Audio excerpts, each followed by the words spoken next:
Selamat siang, teman-teman semuanya. Hari ini terima kasih atas partisipasinya. Kita akan melakukan webinar tentang penata laksanaan COVID-19. Hari ini akan diwakilkan oleh Dr. Paulus Wisnu Kunchoro. Beliau Bapak Dr. Paulus Wisnu Kunchoro, spesialis paru dan magister biomed. Beliau adalah dokter di Rumah Sakit Siloam Yogyakarta dan Rumah Sakit Santa Elizabeth yang juga tengah menangani sejumlah pasien COVID-19. Baik, mungkin untuk selanjutnya saya persilahkan langsung kepada Pak Dokter. Silakan Pak.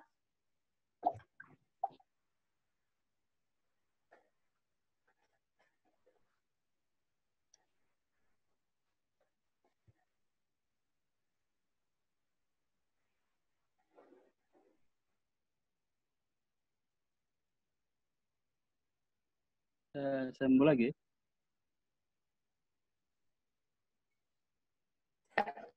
Silakan. Ya. Suaranya dengar? Dengaran, ya. Ya. Ya, jadi selamat siang Bapak Ibu sekalian. Pada siang hari ini saya menyampaikan mengenai penyakit yang saat ini sedang marak ya, sedang bikin Depok, bikin beberapa bikin panik ya dengan nama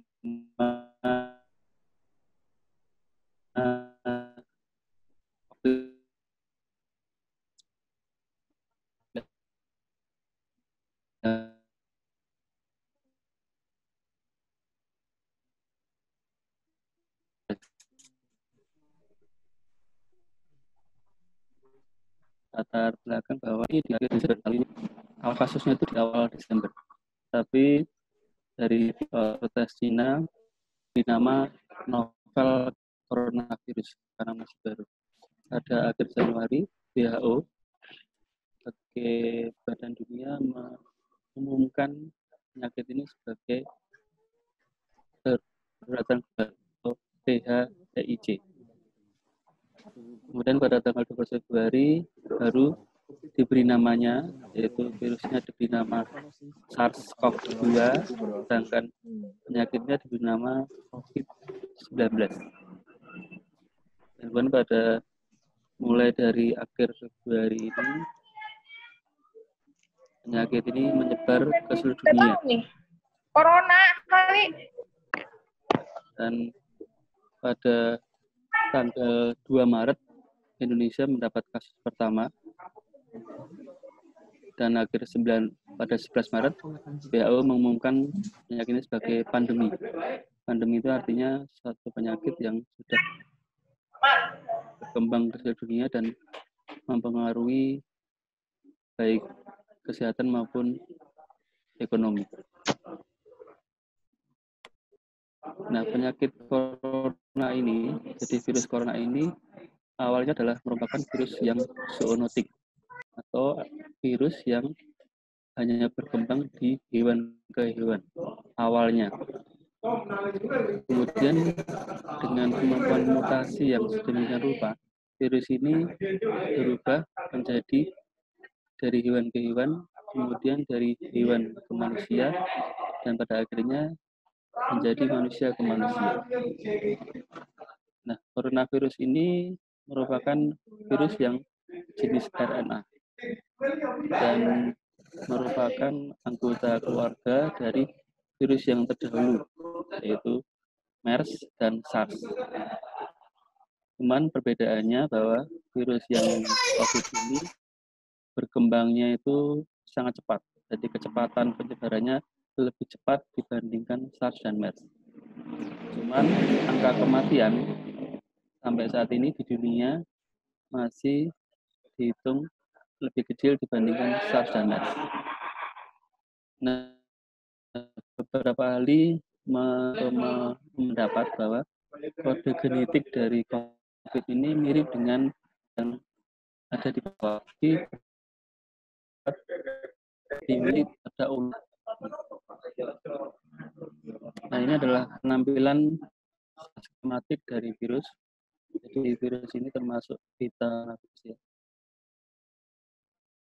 Nah, ini jadi penyakit ini bisa menimbulkan penyakit namanya pneumonia, yaitu satu radang paru dari anak-anak, remaja, dewasa muda, sampai lanjut usia. Tetapi memang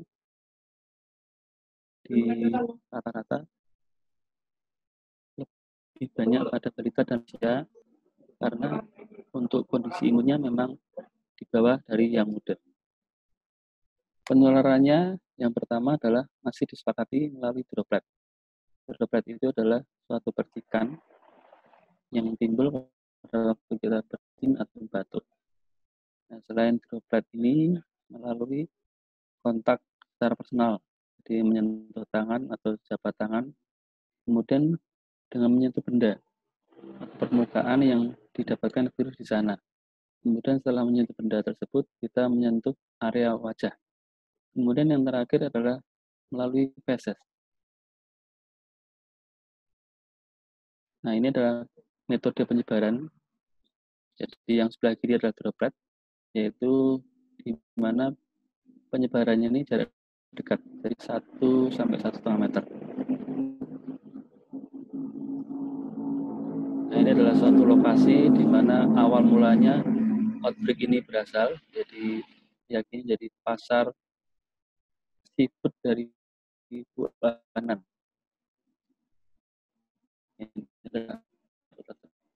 Jadi yang terletak di Wuhan, Provinsi Hubei, Cina.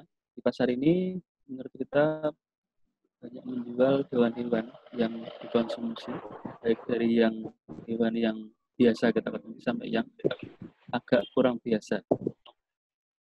Dikatakan lebih dari 100 jenis hewan, dari yang ular, luwak, rubah, musang, serigala.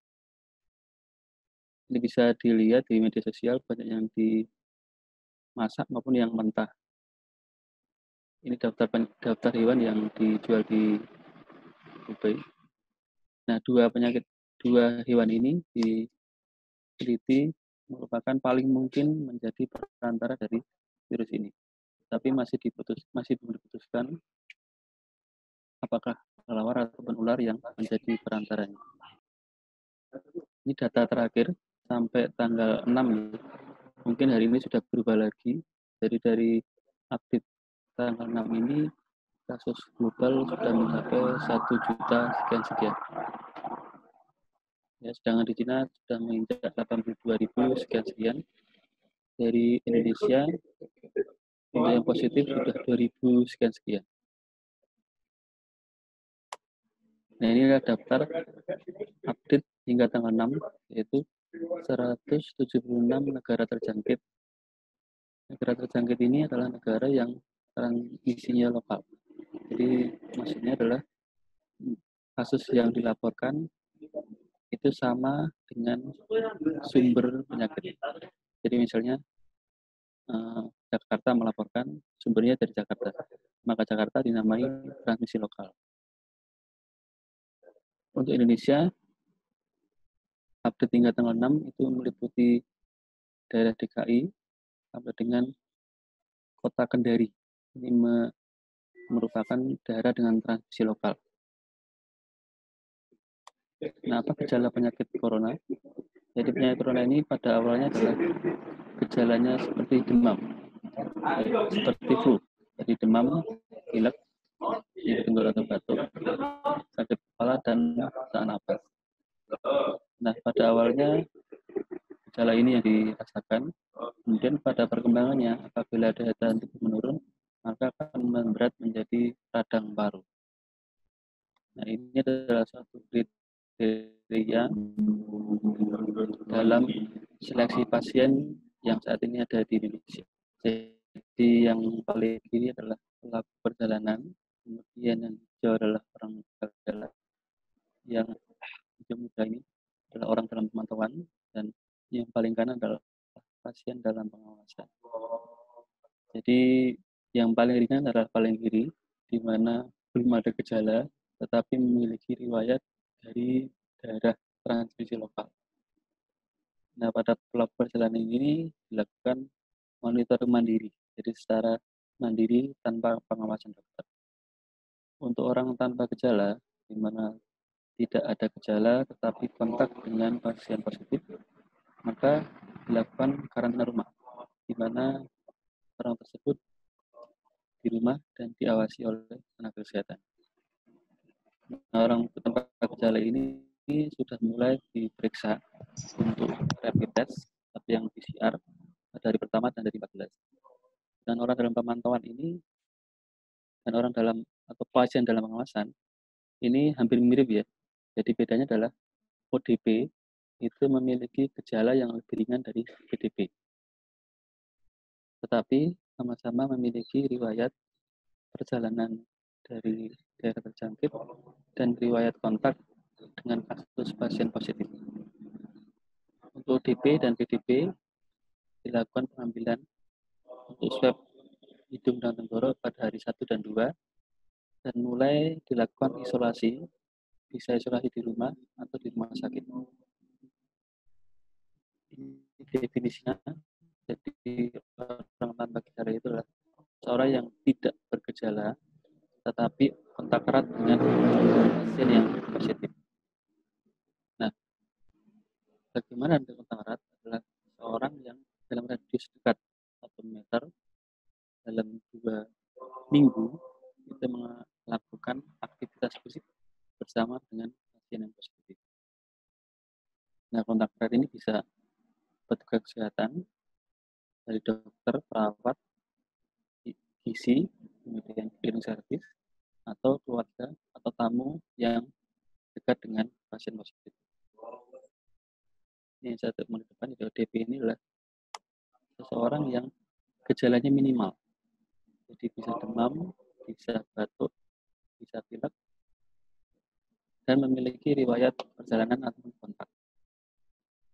Di PDP, jadi PDP ini gejalanya berat, jadi ada demam dan batuk dan pilek dan sesak, dan selalu memiliki riwayat perjalanan dan kontak dengan pasien positif. Pasien terkonfirmasi adalah pasien yang sudah positif melalui swab PCR. Nah, untuk gejala dari penyakit COVID ini bisa dibagi 3, yaitu gejala ringan, gejala sedang, dan gejala berat. Pada gejala ringan, ini pasien sebenarnya boleh berada di rumah, tetapi dengan syarat bisa isolasi diri di rumah. Kalau tidak bisa, maka harus dirawat di rumah sakit. Dan gejala sedang, di rumah sakit darurat, sedang gejala berat dilakukan perawatan di rumah sakit rujukan. Untuk pelaku perjalanan, yaitu suatu orang yang melakukan perjalanan dari daerah transmisi lokal, tetapi tidak punya gejala. Maka diedukasi untuk melakukan monitoring mandiri selama 2 minggu. Nah, apabila 2 minggu ini ada gejala atau perburukan, maka segera lapor ke tenaga kesehatan. Nah, ini untuk penanganannya. Jadi sekali lagi, untuk orang tanpa gejala, dilakukan karantina mandiri, mulai dilakukan pemeriksaan spesimen, dan bisa di rumah atau di rumah sakit tergantung gejalanya. Ini orang dalam pemantauan, mulai sama, tapi dilakukan pemeriksaan spesimen pada hari 1 dan hari 2. Ini yang paling tinggi levelnya. PDP ini mulai dilakukan isolasi, yang ringan masih mungkin di rumah, tetapi dengan syarat bisa isolasi dan warga sekitar menerima, sedang meningkatkan dan berat harus dirawat di rumah sakit rujukan. Nah, bagaimana dengan isolasi diri? Jadi, untuk isolasi diri ini adalah pertama tinggal di rumah, mengurangi pergi bekerja dan ke ruang publik. Kemudian menggunakan kamar yang terpisah dengan anggota keluarga. Menjaga jarak setidaknya 1 meter dengan anggota keluarga, menggunakan masker, kemudian mengukur suhu tiap hari dan melihat gejala tiap hari. Kemudian pemakaian peralatan makan, peralatan mandi sebaiknya sendiri.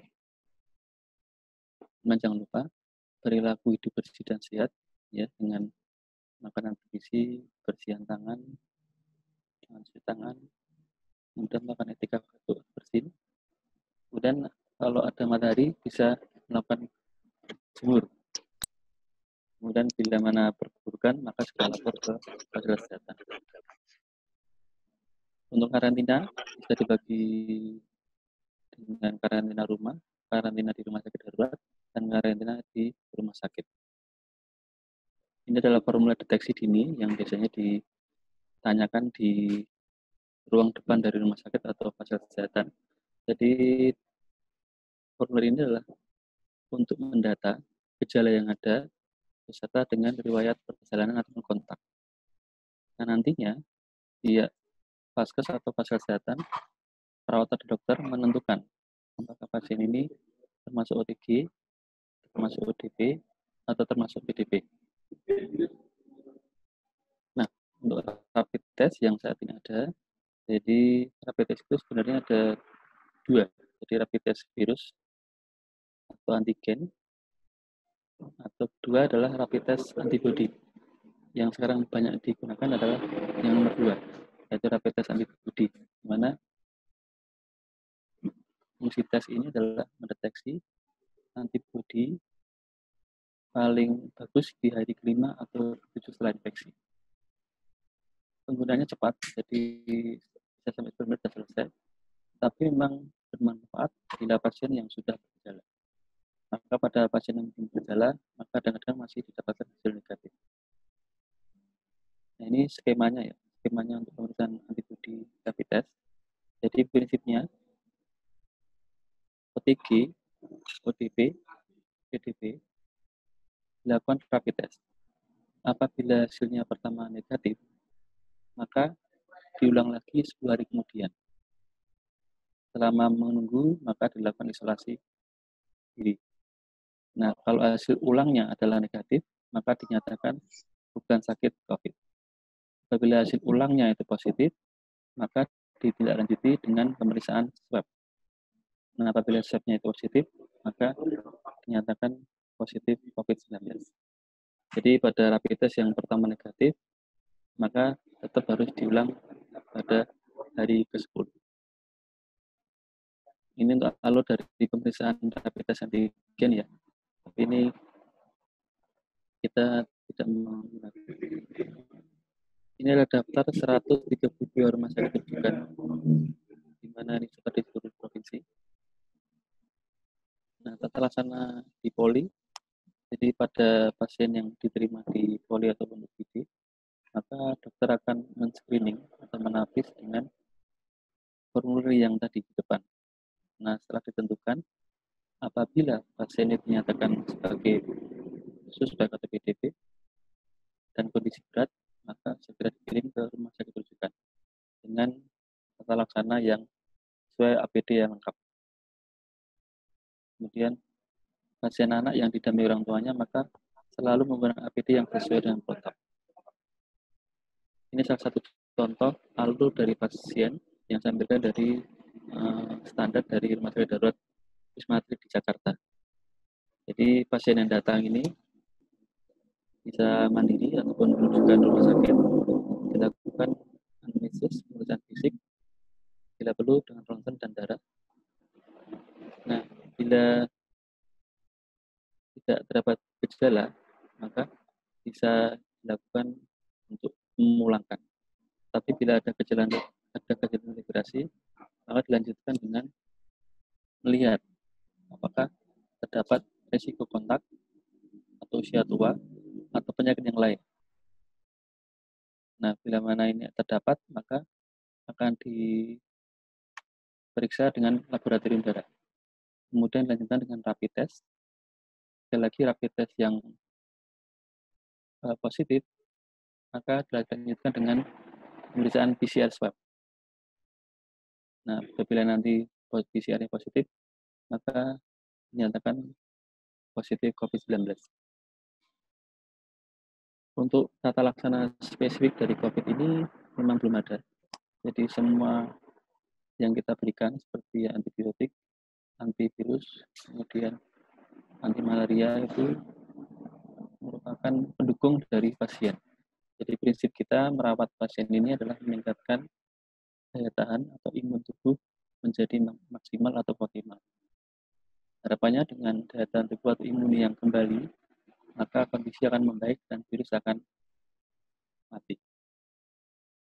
Ini daftar obat-obat yang diteliti saat ini, jadi dari Amerika maupun China sudah meneliti dari antivirus yang dulu pernah digunakan, anti malaria, kemudian obat-obat HIV sudah diteliti, tapi sampai sekarang belum ada hasil yang dilaporkan. Nah, ini vaksin pneumonia. Vaksin ini bisa digunakan untuk pneumonia yang lain, tapi bukan pneumonia corona yang COVID. Nah, untuk menjaga agar daya tahan tubuh tetap bagus, maka prinsipnya adalah germas. Jadi gerakan masyarakat hidup sehat. Nah, ini semua harus dilakukan. Mulai dari makan yang bergizi, teratur, rajin olahraga, istirahat cukup, kemudian jangan lupa cuci tangan, memakai sabun dan air mengalir, menjaga kebersihan lingkungan, tidak merokok, menggunakan masker, dan minum air putih 8 gelas sehari, makanan harus dimasak, dan bila demam segera lapor ke fasilitas kesehatan. Nah, bagaimana dengan desinfeksi? Jadi corona ini sensitif terhadap panas dan bisa diinaktifkan atau dinonaktifkan dengan pelarut seperti ether, alkohol, klorin, dan macam-macam zat infektan. Tapi hati-hati bahwa pemakaian alkohol dan zat ini bisa mengiritasi kulit. Nah, untuk pencegahan bagi pekerja di pasar bisa sekali lagi dengan cuci tangan dan mengenakan untuk pelindung, bisa dari baju pelindung, sarung tangan, pelindung wajah, kemudian sementara diusahakan menjauhkan anggota keluarga dari alat-alat yang kita pakai. Jadi pada waktu pulang sebaiknya alat-alat tersebut dipisah. Lalu pencegahan pengolahan makanan dengan cuci tangan, kemudian menghindari kontak dengan wajah dan kontak dengan hewan yang jelas-jelas sakit. Ini peringatan dari WHO untuk advice-nya. Nah, karena vaksinnya masih dikembangkan untuk infeksi COVID ini, maka sekali lagi kami ingatkan untuk mengurangi penularan dengan cuci tangan rutin, menghindari darah wajah, kemudian memakai masker, dan menghindari kontak dekat dengan orang yang sakit. Dan untuk etika batuk, jangan lupa bahwa batuk ini merupakan media untuk menularkan virus. Sehingga sebaiknya setiap batuk atau bersin, maka kita wajib untuk pertama memakai masker, kedua bisa memakai tisu atau sapu tangan, atau kalau terpaksa dengan menggunakan bahu tangan yang memakai pakaian. Ini jenis masker yang ada di pasaran yang mulai jarang, yaitu yang pertama adalah masker N95, kemudian yang kedua yang adalah masker bedah. Ini adalah cuci tangan. Tangan idealnya dengan air mengalir dan sabun, tapi apabila tidak ada bisa menggunakan sanitizer. Disarankan untuk 6 langkah cuci tangan, yaitu adalah dengan membahas bagian dalam, adalah dengan punggung tangan, yang ketiga sela-sela jari tangan, yang keempat mengaitkan 2 ujung jari tangan, dan yang kelima menggosok sela-sela ibu jari, dan yang keenam menggosok ujung jari dengan bagian dalam dari telapak tangan. Nah, sebenarnya siapa yang menggunakan masker? Masker sebenarnya aslinya digunakan untuk pertama tenaga kesehatan, kemudian orang yang sakit pernapasan. Tetapi pada mulai tanggal 5 April ini, Kementerian Kesehatan sudah menyarankan untuk semua orang memakai masker, terutama di area publik. Penggunaan masker, pastikan masker menutup mulut, menutup lengkap dari hidung sampai dengan dagu, dan tidak ada yang terbuka. Kita jangan lupa melepas masker, memegang talinya saja. Ini jadi kabar kemarin dari Kemenkes untuk mulai tanggal 5 seluruh masyarakat menggunakan masker, dan mulai tidak menganjurkan penggunaan bilik disinfeksi di tempat fasilitas umum. Demikian, terima kasih.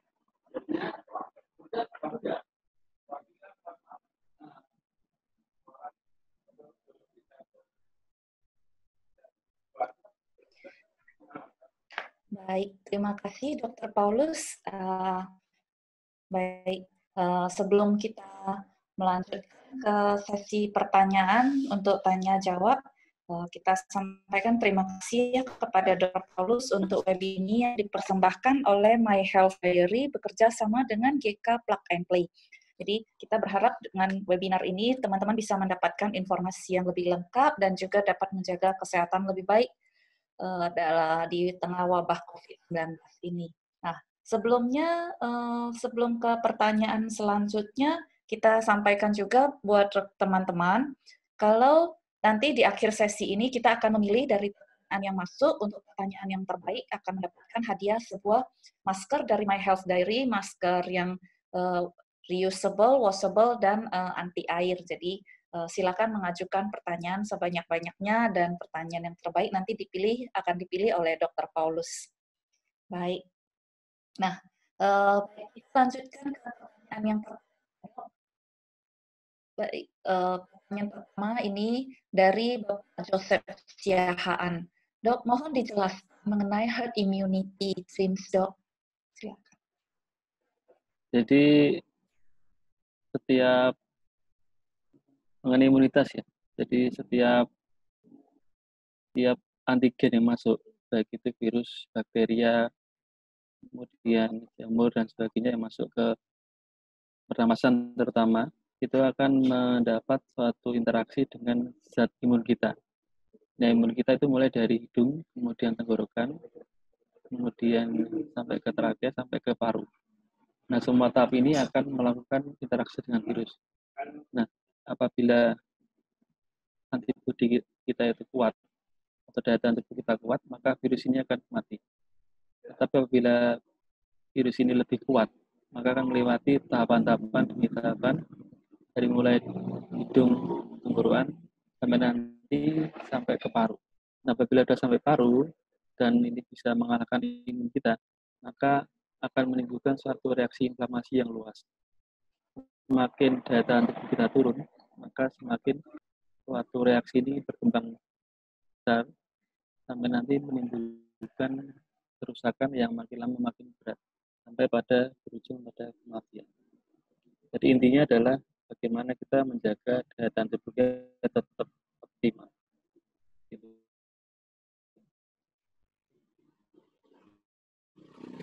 Baik, terima kasih. Pertanyaan selanjutnya masih ada pertanyaan, apakah harus isolasi mandiri di rumah? Nah, maka obat atau suplemen apa yang harus kita siapkan, Dok? Ya, jadi pada saat kita isolasi mandiri di rumah, yang perlu dilihat adalah kita harus melaksanakan pola hidup sehat. Nah, pola hidup sehat itu meliputi banyak unsur, pertama dari makannya. Makannya itu harus teratur, di siang sore ya. Kemudian gizi harus lengkap. Jadi dari mulai nasi, lauk, sayur, buah, sup, dan sebagainya. Jadi semua harus dilakukan. Selain makan juga dengan istirahat teratur, kemudian dengan kontrol stres, mengurangi polusi, menjaga kebersihan lingkungan, makanan harus dimasak. Nah, itu semua harus dilakukan. Mengenai suplemen, itu untuk virus bisa mungkin rekomendasinya dengan vitamin E atau vitamin C setiap hari. Tapi kalau mau dikonsumsi setiap hari, maka dosisnya jangan terlalu banyak. Jadi kecil-kecil tidak konsumsi bisa setiap hari. Tapi prinsipnya sekali lagi tidak hanya vitamin, jadi harus semua harus dilakukan. Itu namanya pola hidup sehat. Betul sekali, Dok. Terima kasih. Ya, pola hidup sehat ya, teman-teman semuanya, bukan hanya vitamin. Baik, nah kita lanjut pertanyaannya dari Ibu Mayang Fajar. Maaf Dok, izin bertanya, saya pernah membaca, katanya peneliti asal IPB memperkirakan puncak COVID-19 pada tanggal 28 April, yang dimana hingga mencapai 1 juta plus kasus. Bagaimana menurut dokter tentang hal itu? Dan bagaimana cara agar masyarakat bisa lebih sadar akan bahayanya pandemi ini? hitungan 1 juta plus kasus ini adalah suatu metode epidemiologi yang memperkirakan puncak kasus dilihat dari awal timbulnya suatu kasus dan pada bulan-bulan pertama kecepatan dari kasus tersebut. Tetapi perlu diingat bahwa dalam prakteknya kita mengenal yang namanya dinamika lingkungan. Sehingga kalau lingkungan ini bisa bereaksi secara cepat, maksudnya adalah bahwa kita bisa secara reaktif menanggapi dengan positif, maka angka 1 juta ini mungkin tidak akan mencapai. Jadi tergantung dari kecepatan dan ketepatan kita sendiri. Nah, seperti misalnya bagaimana kita menerapkan yang sudah dianjurkan pemerintah mengenai social distancing, physical distancing, pola hidup sehat, dan sebagainya ini, sejauh mana ini bisa diterapkan. Nah, kalau ini disiplin diterapkan, maka sebenarnya perhitungan sampai 1 juta itu mungkin tidak akan sampai. Jadi sekali lagi untuk finalnya di lapangan tergantung dari bagaimana action kita di lapangan. Jadi hitungan yang 28 April dan 1 juta itu hanya hitungan secara epidemiologi. Bila memang sama sekali kita tidak melakukan action. Jadi kalau ibaratnya kalau kita tidak ada action, maka puncaknya akan 28 April dan kasusnya menjadi 1 juta kasus. Itu kalau tanpa action. Nah, kalau kita melakukan action, do right action, maka angka itu mungkin tidak akan sampai. Nah, sejauh mana kita melakukan aksi yang bagus, itu akan menentukan tingkat penyebaran dari kasus tersebut. Jadi sebenarnya untuk sosialisasi, kemudian edukasi itu sudah sedemikian bagus ya, sudah sedemikian banyak kita lakukan dari pemerintah dan dari media itu sudah banyak kita lakukan melalui bagaimana kita harus social distancing, physical distancing, kemudian pola hidup sehat, sampai diterapkan yang terbaru adalah mungkin PHBB ya, yang dari pemerintah terbaru itu pembatasan dari kegiatan masyarakat. Jadi semua dilakukan dari pemerintah untuk mengurangi kecepatan penularan dari COVID ini. Tapi sekali lagi direspon masyarakat sudah memulai dengan sistem yang disosialisasi harus didukung dari semua komponen masyarakat. Jadi bagaimana masyarakat ini melaksanakan semua yang sudah dianjurkan. Jadi kalau kita disiplin, kita patuh, kita sesuai dengan protokol, maka sebenarnya kita bisa mengurangi kecepatan dari angka penularan ini. Baik dok, terima kasih atas penjelasannya ya. Jadi memang kembali kepada upaya kita semua kerjasama juga dengan pemerintah yang sudah menetapkan PSBB pembatasan sosial berskala besar ini ya dok. Jadi untuk menurunkan supaya tidak tercapai angka 1 juta tersebut. Nah selanjutnya dari Bapak Wawan, virus corona ini tidak kasat mata. Apakah pakai mikroskop bisa kelihatan? Lalu virus ini bisa bertahan berapa lama dan dalam kondisi apa virus ini tidak bisa hidup? Ya, virus ini bukan tidak kasat mata, tapi mungkin karena terlalu kecil ya. Jadi tidak bisa dilihat mata biasa. Tapi bisa dilihat pakai mikroskop. Jadi bisa memakai mikroskop kita bisa melihat penampakan virus. Nah, virus ini pada prinsipnya adalah hanya bisa hidup pada organ yang hidup. Ini rumusnya. Sehingga pada saat virus ini menempel di benda, maka sebenarnya virus ini akan lama-lama mati. Tapi ternyata pada beberapa penelitian ini, virus yang menempel di logam maupun benda ini, ada beberapa yang sampai hitungan jam bahkan hari. Kalau kita tidak melakukan action. Jadi beberapa penelitian ini mengungkapkan bahwa suatu virus yang diikuti pada logam ini bisa bertahan 5 hari. Tapi ini tidak dilakukan apa-apa. Maksudnya tidak dilakukan pembersihan, tidak dilakukan disinfektan, tidak dilakukan alkoholisasi, maka virus bisa bertahan bahkan sampai 5 hari. Tetapi bila kita melakukan action, bila kita melakukan desinfektan, membersihkan dengan alkohol, maka kita akan memotong alur pertumbuhan virus ini. Jadi prinsipnya selain desinfektan bisa dengan sinar matahari, sinar UV, bisa membunuh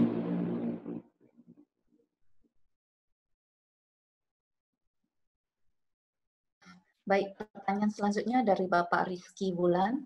Bapak Rizky Wulan Sadila, apakah penggunaan obat kloroquine yang selama ini digunakan untuk pasien COVID sudah baik dan efektif untuk pasien positif COVID? Sedangkan obat tersebut biasa digunakan untuk penyembuhan malaria. Ya, jadi obat kloroquine ini merupakan anti malaria yang pada perkembangannya ini digunakan untuk mengobati COVID, terutama sudah dimulai digunakan di Cina. Jadi diambil satu mekanisme di dalam obat ini yang dia bisa menghalangi pertumbuhan virus. Tetapi pada hasil di lapangannya memang masih dilakukan penelitian, karena sebagian berefek, sebagian tidak. Hingga untuk meluncurkan suatu hasil yang paten atau resmi ini memang kita masih menunggu. Ya, jadi untuk penggunaannya sudah digunakan. Jadi waktu di Cina itu sudah banyak menggunakan dokternya, cuman angka keberhasilannya dan angka keperburukannya masih teliti.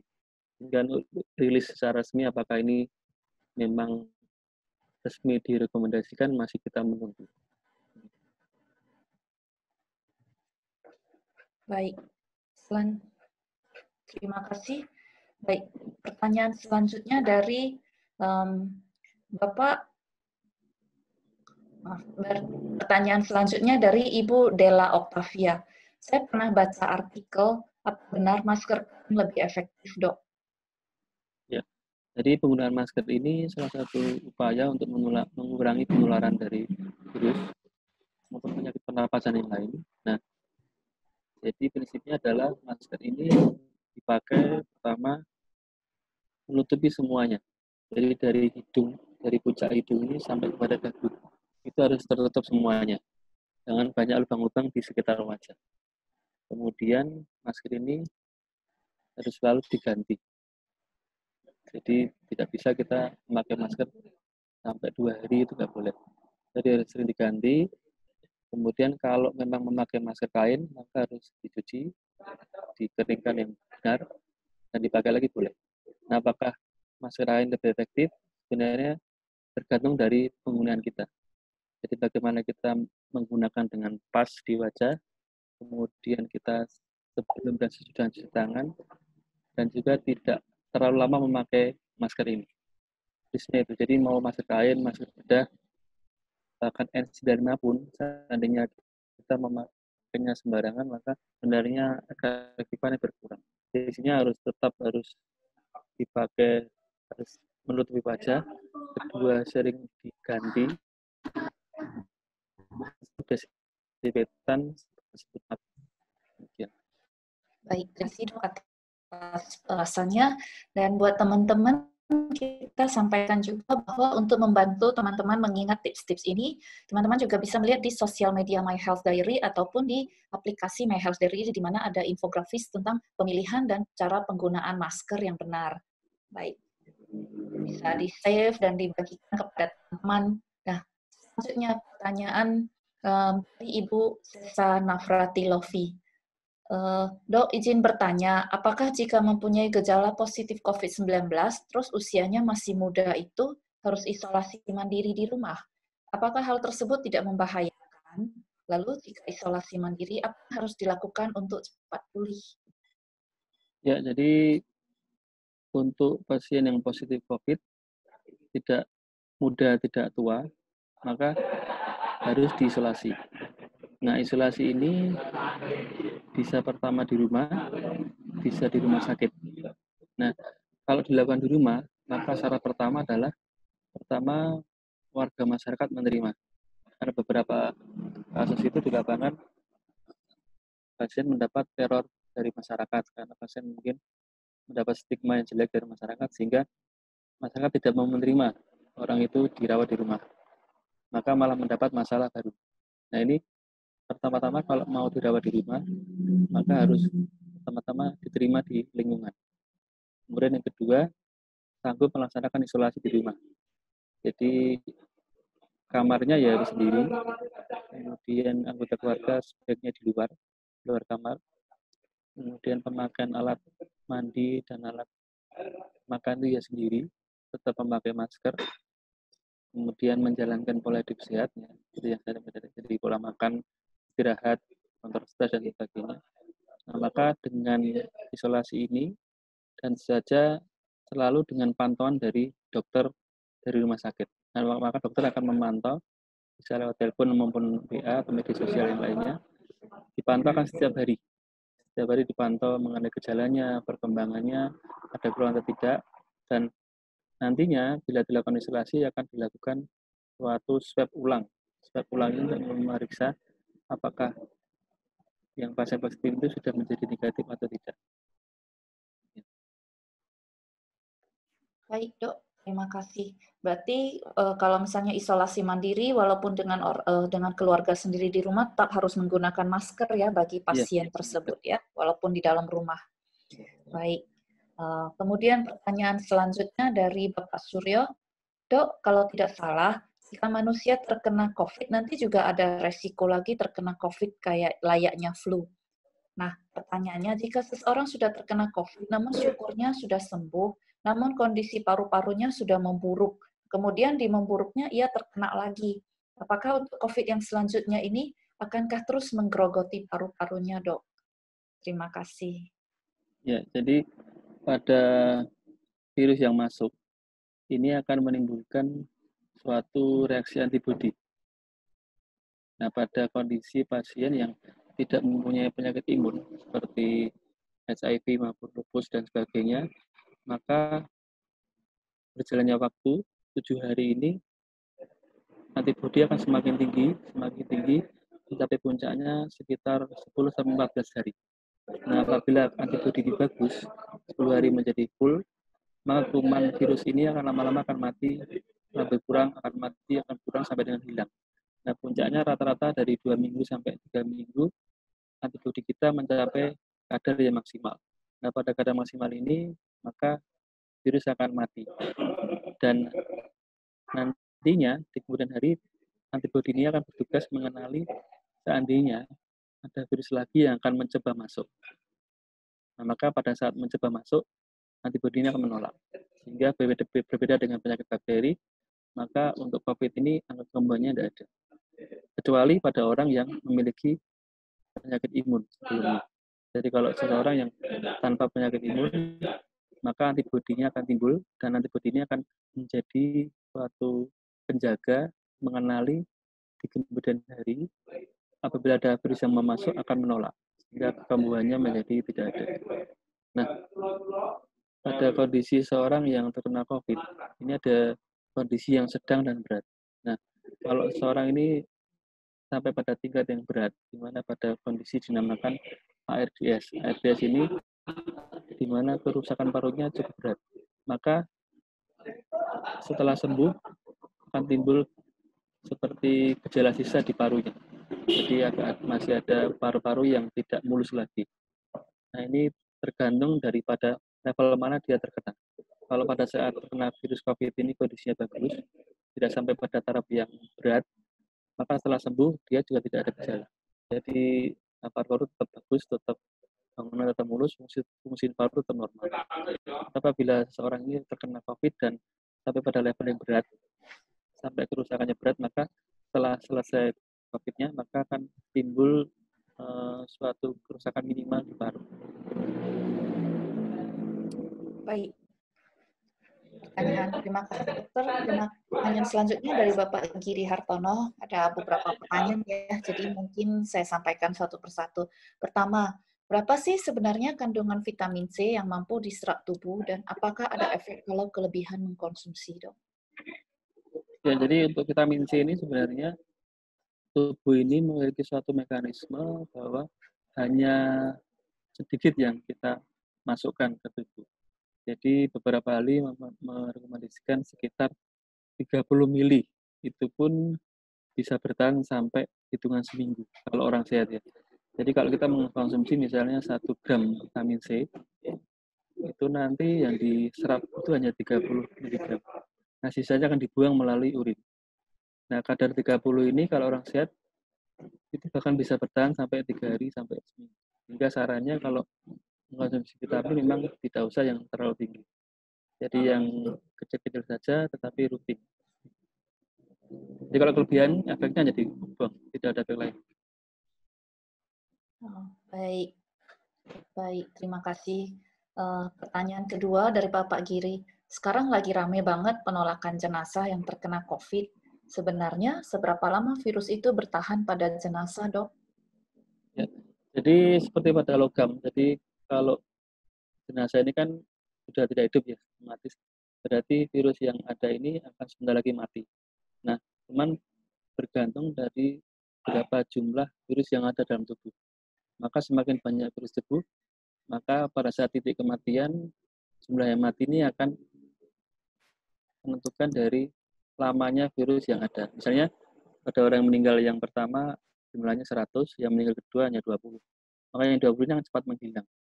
Yang 100 ini akan pelan-pelan menghilang. Tapi sebenarnya semuanya akan mati. Karena prinsipnya virus ini hanya bisa hidup di tempat atau di organ yang hidup. Jadi untuk organ yang mati, jenazah juga nanti akan mati. Baik, jadi tidak perlu khawatir ya sebetulnya ya bagi warga sekitar ya. Kemudian pertanyaan ketiga, masih dari Bapak Giri, apabila ada orang yang terkena COVID, apakah barang-barang yang biasa dia gunakan perlu disterilisasi semua, Dok? Mohon informasinya, Dok. Ya, jadi pada pemakaian peralatan penderita COVID ini memang bisa dilakukan atau sebaiknya memang dilakukan suatu action ya. Jadi bisa dengan desinfektan ataupun dengan pencucian biasa. Jadi misalnya seperti baju ya dicuci biasa, tidak perlu desinfektan. Mungkin yang dilakukan desinfektan adalah yang logam-logam, logam ataupun benda-benda yang mungkin yang seperti logam ataupun kayu ya. Itu dilakukan desinfektan. Kalau yang seperti baju, seperti kain itu cukup dicuci saja bisa. Nah, kalau piring-piring itu pun dengan pencucian yang biasa dengan sabun itu sebenarnya sudah mengurangi atau menghilangkan virus ini. Jadi tidak harus semua desinfektan. Jadi mungkin desinfektan digunakan untuk barang-barang seperti logam ataupun seperti kayu dan sebagainya. Ya. Jadi kalau seperti pakaian, alat mandi, alat makan itu ya dicuci biasa saja. Baik, Dok. Terima kasih. Jadi cukup jelas ya bagi teman-teman. Kalau ada pertanyaan selanjutnya, bisa ditanyakan lagi, masih menerima pertanyaan di chat ini. Nah, selanjutnya dari Ibu Siva Nurfaida, izin bertanya, Dok, seberapa efektif asam hipoklorit sebagai disinfektan dibandingkan alkohol? Terima kasih. Ya, jadi memang banyak membandingkan ya antara hipoklorit dan alkohol ya. Ada yang hitungan persen dan sebagainya. Tapi sebenarnya prinsipnya adalah ini tidak terlalu signifikan dalam kadarnya. Jadi baik antara hipoklorit dan alkohol ini sebenarnya sama-sama berpotensi untuk sebagai desinfektan. Jadi lebih dipentingkan bagaimana kita saat menggunakannya yang tepat. Jadi kalau kekuatannya sebenarnya tidak terlalu berbeda jauh. Jadi beberapa kali menyebut hipoklorit ini bagus, beberapa kali menyebut alkohol bagus. Cuman harus diingat juga bahwa masing-masing juga mempunyai efek samping. Seperti alkohol ini memiliki sifat yang panas. Jadi beberapa seperti barang-barang yang sensitif terhadap alkohol, maka kalau dilakukan desinfektan yang terlalu lama, maka juga akan mengalami kerusakan. Sama juga dengan hipoklorit, ini juga sifatnya adalah korosif. Jadi mungkin beberapa permukaan benda seperti mungkin permukaan yang plastik atau seperti dalam mobil itu, maka kalau dengan klorin menjadi sensitif, malah mungkin rusak. Jadi harus diingat bahwa memakai desinfektan ini tidak boleh terlalu berlebihan, cukup sedikit tetapi rutin. Baik, terima kasih Dok atas tipsnya. Pertanyaan selanjutnya dari Ibu Siva Nurfada juga. Izin bertanya lagi Dok, pada ruangan pasien yang positif COVID terdiri dari beberapa orang, apakah itu tidak berpengaruh terhadap kesembuhan pasien? Terima kasih Dok. Ya, jadi pada ruangan perawatan ini memang dijadwalkan beberapa petugas sesuai dengan kompetensinya.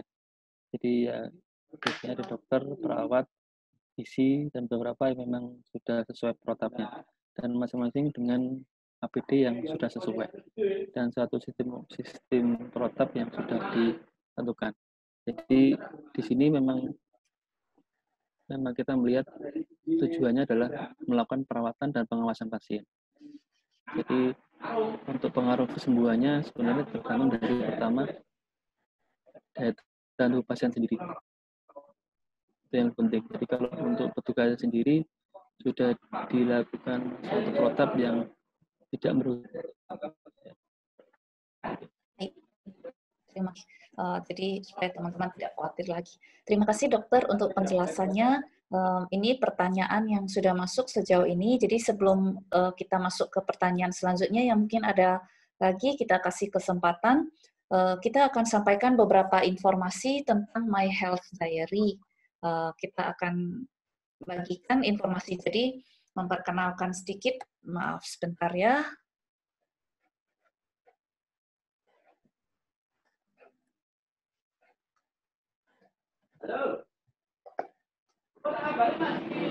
Baik. Ya, kita lihat di sini. My Health Diary adalah sebuah aplikasi untuk mengelola kesehatan pribadi. Nah, aplikasi ini dapat di-download di app Play Store dan juga kalian bisa mengikuti perkembangannya di sosial media kita di Instagram. Apakah dapat terlihat di bagian bawah layar ini di Instagram dan di Instagram, Facebook maupun Twitter. Ya, baik, next. Nah, untuk webinar yang berikutnya, kita akan buka topik yang lebih seru lagi, puasa di masa COVID-19, beribadah dan tetap sehat. Nah, sebentar lagi ya kan kita akan memasuki bulan puasa, jadi untuk mengetahui, mendapatkan panduan lebih lanjut, silakan ikuti webinar ini di hari Jumat tanggal 17 April nanti pukul 10 sampai pukul 11, yang akan disampaikan oleh Bapak Dr. Probo Suseno, spesialis penyakit dalam dan KGR, gerontologi, dan juga yang merupakan seorang ustadz terkenal ya. Baik, sekali lagi hari Jumat tanggal 17 April ya, jam 10 untuk webinar berikut. Next. Nah, kita akan memperlihatkan sekilas untuk feature My Health Diary. Jadi, untuk teman-teman yang membutuhkan informasi lebih lanjut, banyak sekali kita bisa lihat di aplikasi My Health Diary ada fitur COVID-19 Care. Kalau teman-teman klik ini, berikutnya akan masuk di COVID-19 Care, di mana pertama ada risiko COVID-19. Teman-teman bisa lihat, bisa melakukan cek mandiri, apakah memiliki risiko tinggi, rendah, atau sedang untuk COVID-19 pada kondisi saat ini. Tes ini gratis dan bisa dilakukan berulang kali. Selain itu, juga di Mandiri ini, di bawahnya juga ada fitur berbagai artikel seperti melindungi anak dari COVID-19 dan penggunaan masker yang tadi ditanyakan. Nah, selanjutnya juga ada shop di mana teman-teman bisa melakukan belanja dan juga ada, nah ini yang contoh ya maaf, ini ada shop bisa melakukan belanja, ada beberapa produk di sini yang tersedia yang untuk menjaga kesehatan keluarga dari termometer, terus suplemen, Lohanco, vitamin C, Imbus, kemudian disinfektan untuk udara dan juga beberapa produk lain seperti jasa disinfeksi antimikrobial. Jadi misalnya teman-teman bisa memanggil jasa disinfeksi ini untuk mendatang ke rumah dan melakukan disinfeksi ke rumah, baik di eksternal, di luar maupun eksternal, eksterior maupun interior rumah ya, bisa masuk sampai ke dalam. Ini aman dengan bahan yang natural. Juga tentunya masker woven. Ini masker yang anti air kalau yang dari My Health Diary, jadi bisa menahan droplet yang mengandung virus. Next. Nah, ini tadi yang disampaikan sekilas ya. Jadi ini ada contoh untuk cek mandiri yang disebut FAQ and check ini. Bisa melakukan tanya jawab dan juga ada informasi update tentang COVID-19. Jadi bukan hanya tentang kondisi sendiri, tapi juga tentang perkembangan di Indonesia dan tanya jawab hal-hal yang biasanya ingin diketahui lah tentang misalnya bagaimana mencegah agar tidak tertular COVID-19, terus bagaimana sih hidup SARS-CoV-2 ini yang penyebab COVID-19, dan juga tentang hoax yang mungkin banyak diterima saat ini. Bisa cek itu hoax benar atau setengah benar atau nggak benar sama sekali. Oke, next. Ya, baik. Jadi kembali kita untuk mendapatkan semua fitur ini silakan download My Health Diary di aplikasi Play Store untuk sementara ya untuk pengguna Android ya. Silakan dicari My Health Diary dan di sana juga ada berbagai fitur untuk manajemen kesehatan pribadi lainnya. Terima kasih. Nah, baik. Kita lihat kembali kepada seksion tanya jawab kita. Apakah ada pertanyaan selanjutnya? Baik. Oke, tampaknya tidak ada pertanyaan lebih lanjut lagi. Untuk teman-teman yang tadi sudah nanyain, ngajuin pertanyaan, kita menjanjikan hadiah ya, sebuah masker woven yang anti-air dan dapat digunakan kembali. Baik, untuk pertanyaan yang terbaik kita persilakan kepada Dr. Paulus, Dok, untuk memilih siapa sebagai pemenangnya. Nah, ini yang bagus yang ini, yang apa? Mengenai herd immunity itu. Mengenai herd immunity ya. Wah, pertanyaan yang baik dan pertama. Oke, baik. Berarti untuk Bapak Joseph Siahaan. Selamat Bapak Joseph, Anda mendapatkan sebuah masker reusable anti-air non-woven dari My Health Diary. Kami akan menghubungi Pak Joseph selanjutnya untuk pengiriman masker tersebut.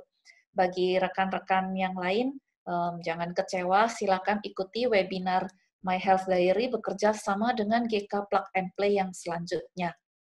Yaitu tanggal berapa tadi? Ingat tidak?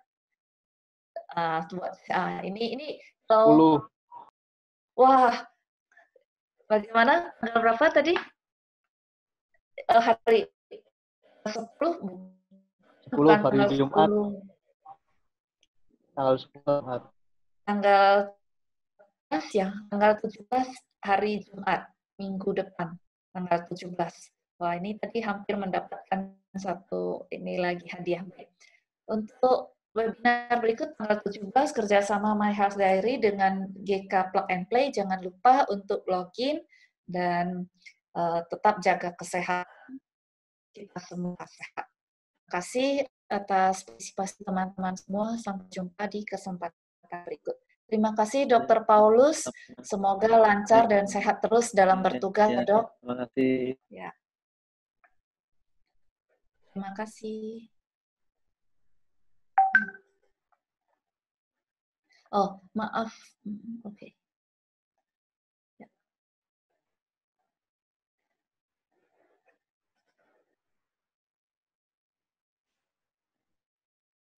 Oh, maaf sebelumnya kita sudah mengucapkan terima kasih, tapi untuk sambil menunggu kita ada sebuah video yang bisa mungkin cukup menarik bagi teman-teman. Kita akan sampaikan video ini ya. Tadi ada pertanyaan private bagaimana cara penggunaannya untuk aplikasi ini. Jadi kita tunjukkan. Baik, silakan. Tolong dibantu oleh host untuk menampilkan video.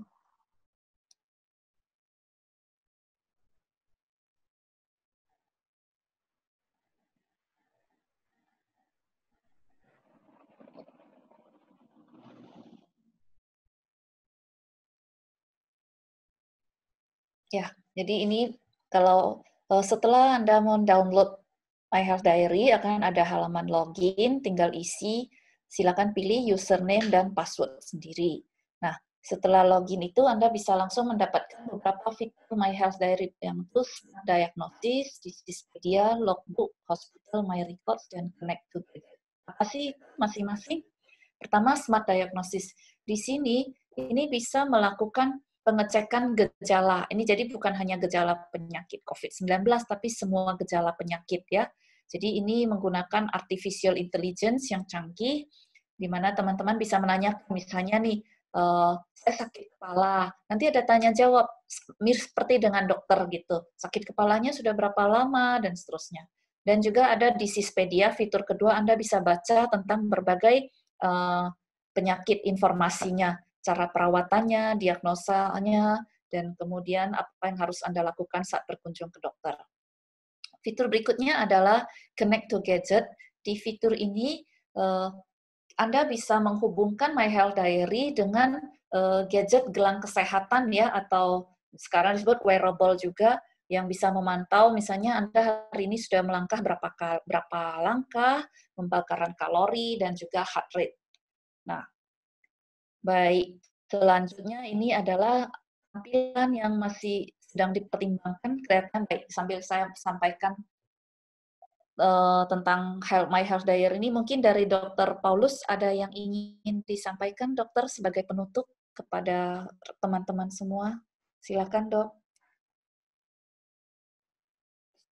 Maaf, Dok, masih mute. Maaf, Dr. Paulus masih mute. Ya. Dr. Paulus, tolong di-unmute dulu, maaf. Ya. Jadi untuk pesan terakhirnya, mungkin jadi memang kita harus waspada, tetapi panik berlebihan sebaiknya jangan.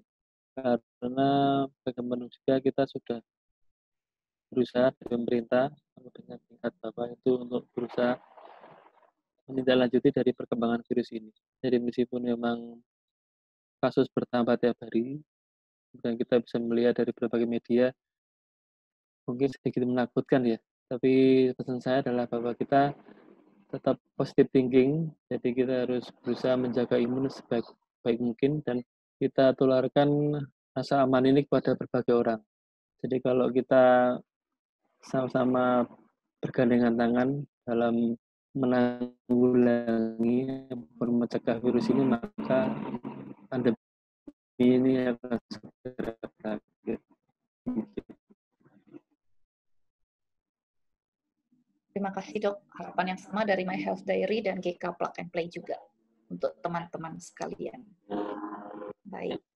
Terima kasih. Sampai jumpa di webinar selanjutnya atau sampai jumpa melalui aplikasi My Health Diary di App Store. Terima kasih.